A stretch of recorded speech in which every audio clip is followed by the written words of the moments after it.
On ne le dira jamais assez. Les métamorphoses sociétales se tissent à travers l'éducation, et plus précisément dès l'enfance. Les éclaireuses et les éclaireurs de la nature, un mouvement scout laïque et non dogmatique, l'ont bien compris. Cette association offre aux enfants un espace pour grandir autrement, en apprenant à vivre ensemble, à prendre soin de la nature et à cultiver l'attention à soi et aux autres. Concrètement, il propose aux jeunes une pédagogie fondée sur la coopération, la pleine conscience, l'engagement écologique et la vie en collectif. Apprendre à bivouaquer, à construire des projets plus grands que soi, mais aussi à s'arrêter pour écouter ce que l'on ressent, respirer et rêver. Plus de 30 groupes existent déjà en France et sont portés par des bénévoles formés à l'écologie pour accompagner les jeunes en toute sécurité. Les inscriptions se font en septembre pour toute l'année scolaire. Si vous avez envie d'offrir cette expérience à vos enfants ou de participer à l'ouverture d'un nouveau groupe près de chez vous, toutes les infos sont en description. Cette initiative est soutenue par le Fonds Nouveau Monde, sponsor officiel de la 5e saison de Nouvel Œil. Merci à eux. Cet épisode est un extrait du podcast publié lundi dernier. En 5 minutes, il te permettra de retenir les plus beaux messages de mon invité de la semaine. Un mini-épisode à écouter et à réécouter quand la motivation ou l'espoir te manqueront. J'espère que cet extrait remplacera Instagram pendant ta pause de 10 minutes, se retrouvera dans tes oreilles avant de t'endormir ou à ton réveil pour commencer ta journée dans la joie.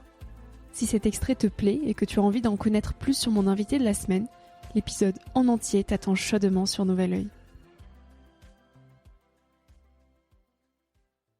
En fait, c'est presque plus une gymnastique de pensée. C'est-à-dire que c'est un peu comme quand tu médites, tu peux pas t'empêcher d'avoir des pensées qui traversent ton cerveau, mais tu peux savoir qu'elles vont le traverser et du coup lâcher prise. Mais là, c'est pareil. Hein. C'est pas toujours facile pour moi d'arrêter d'être anxieux ou d'arrêter d'être dispersé, mais je le sais.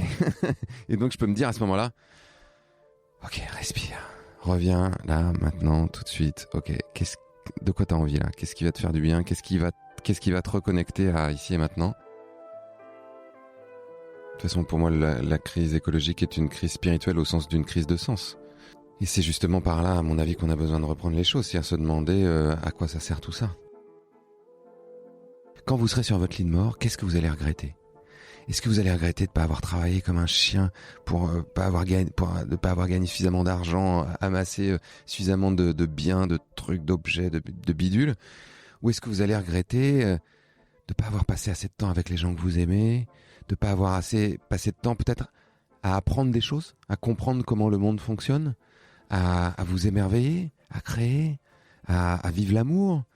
Bon, bah, c'est assez vite fait, hein. Quand on s'imagine sur notre lit de mort, on comprend tout de suite ce qu'on va regretter. Bah, je me suis rapproché en tout cas de ce qui dans l'art te reconnecte à ce qui donne du sens à ta vie. Enfin, moi, l'art a cette fonction-là pour moi, à la fois quand j'en fais et quand j'en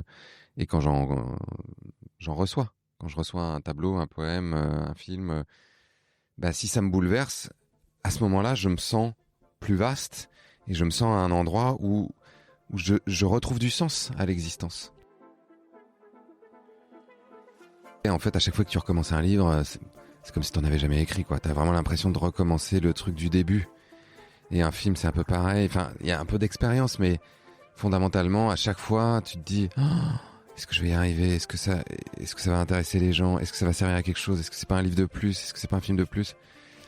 Et à la fois, c'est super. Il faut se poser toutes ces questions-là parce que sinon, ça serait moins bien. Je pense qu'il faut être dans cette espèce d'urgence et de danger, de fragilité pour que ça soit plus réussi. Si cet extrait t'a plu et que tu as envie d'en connaître plus sur mon invité de la semaine, l'épisode en entier est disponible sur Nouvel Œil. En attendant de se retrouver lundi prochain pour un nouvel épisode, tu peux me suivre au quotidien et m'écrire directement sur Instagram ou sur le site internet www.nouveloeil-podcast.com.